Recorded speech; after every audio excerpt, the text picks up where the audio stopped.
Good morning mga ka-sisters. Hanggat kalma ang dagat ay sige pa rin ang aming pangingisda. Halos araw-araw ay pumupunta kami dito sa dagat para mangawil at syempre para naman magkaulam at kumita.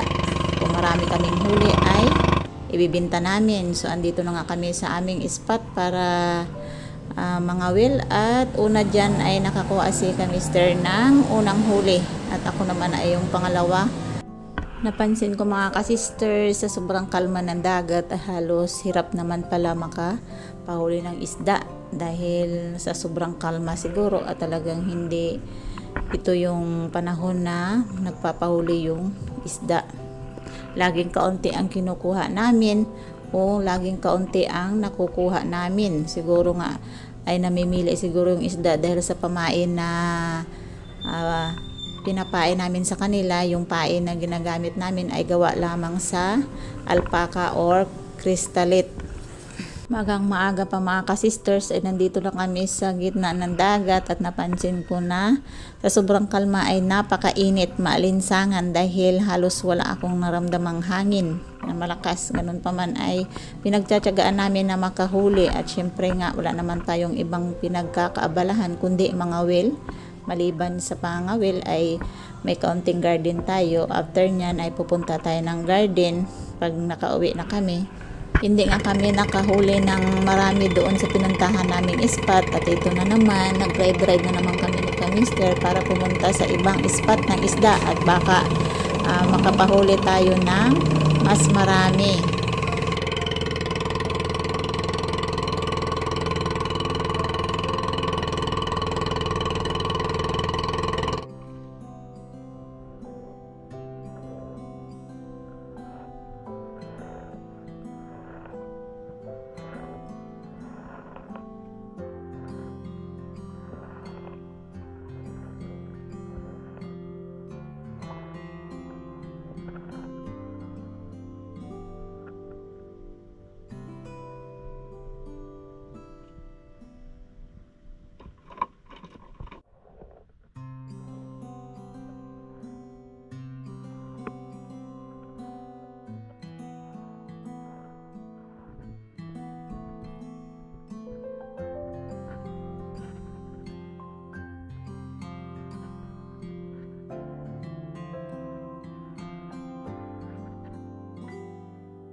Ayan mga ka-sisters, yung huli namin Mister ngayon. At uulamin natin ngayon yan. Sinabawan na naman at na may malunggay. Ito nga ang mga ka-sisters at nakapagluto na tayo ng sinabawang isda. Hindi ko na pinakita sa inyo yung pagluto dahil napakasimple na naman ang pagluto niyan. Tubig, gulay at isda pinagsama, nilagyan ng pampalasa. Ayan, higop-higop na tayo. At sa sobrang gutom ko mga ka-sisters ay naunahan akong kumain kay Mister dahil ang sabi ni Mister yung ibang isda na nahuli namin ay gusto pa daw niya ay may inihaw. Ayan.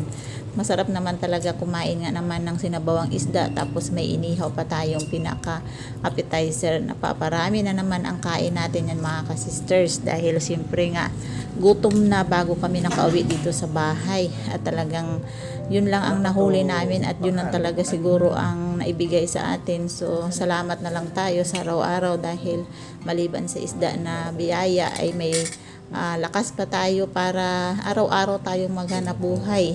Kaya eto ng mga sisters ay tuloy lang ang kain ni Kamister, at hindi ko nga, bihira ko nga mapukusan yung mukha namin. Talaga namang sa tingin ko sobrang haggard ang pagmumukha namin, kaya nakapokus lang yung camera doon sa kinakain namin. Kaya ayan, pasensya na kayo, at monitor lang muna kayo dyan sa ulam na kinakain namin.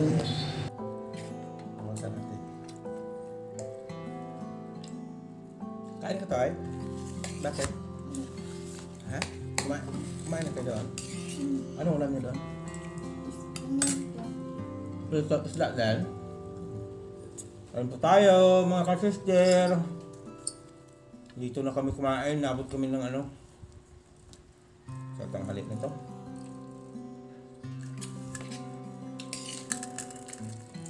Kahit hindi mo pa naman ang sabaw.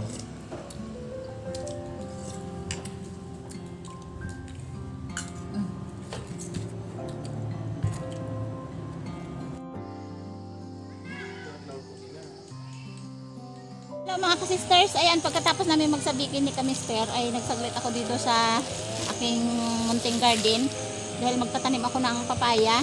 Ayan, kasi sayang ko hindi ko siya itanim, dahil maganda pa namang klaseng papaya to, yung kulay orange pink. Yan, may orange naka pink, sarap siya pag nahinog, matamis. Tapos yung iba naman ay yan, ito. Yan, nagka-interest ako na magtanim ng blueberries or mulberry ang tawag sa iba. Mulberry naman talaga to. Iba yata yung variety ng blueberries kaysa mulberry. Yan, itatanim ko siya dito sa paligid lang, ibabakod ko para kahit papaano ay pag may bunga ito ay may kakainin tayo. Ayan. Kasi bala ko yung aratides na nakatanim sa bawat bakod ko ay papalitan ko siya ng mulberry. Yan, para double purpose naman, kasi yung aratiles ay parang hindi masyadong masarap kainin. Mas masarap itong kainin kapag marami siyang bunga at mahinog. Ayan, tanim-tanim muna ako mga ka-sisters. Kailangan nating magtanim para may anihin tayo habang tumatakbo yung panahon, oras, ay may hinihintay tayong bunga. Ika nga, pag may tinanim ay may anihin. Dito lang naman ako sa palibot ng mga ka-sisters. Tapos ito mga ka-sisters, yung inani ko na mais ay wala na, kaya dito ko itatanim yung iba. Ayan, may naitanim ako na papaya dito sa plastic, para pag nailagay ko siya sa lupa ay diretsuhan na, hindi na mamatay. Ayan.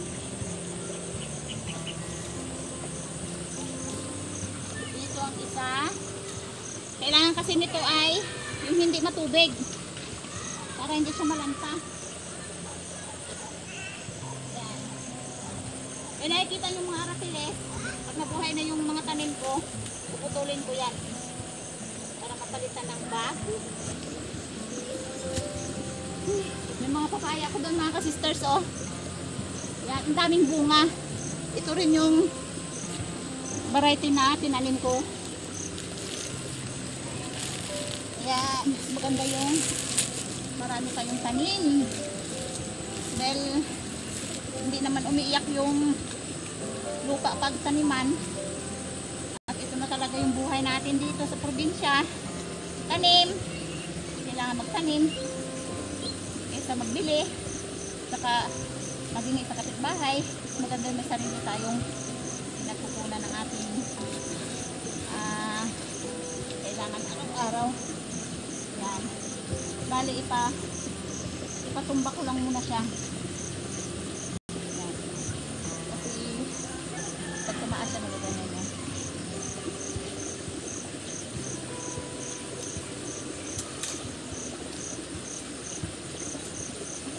Maganda yung medyo nakatumba siya. Dahil sobrang taas na kasi yung pinunla ko. Yan. Baka tiwarik. Tiwarik siguro. At tiwarik na.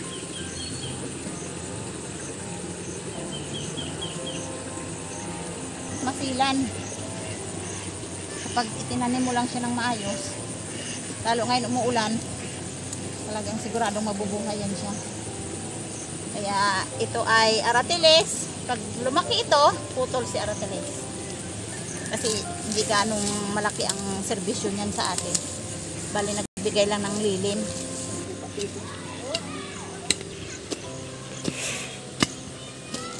Pag tumalab na yung ugat sa lupa, saka natin lagyan ng pataba.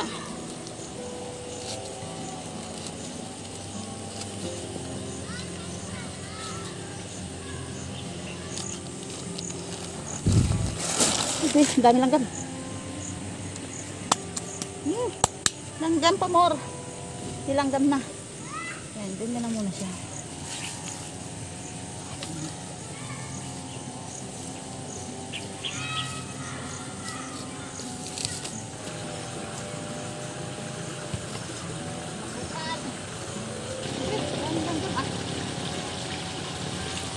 Ulang talaga kung nagsamin ka.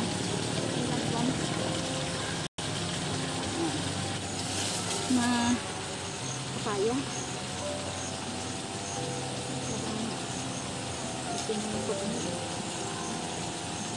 Yung kinain natin ito na dito, ano dito, na papaya, tapos tinapon lang. Yan, daming tubo.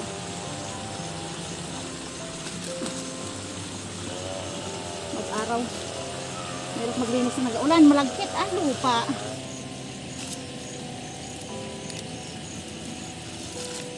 Kahit ganyan lang yan. Pero pag nagtalab na yung ugat, saka mo lagyan ng mga organic compost.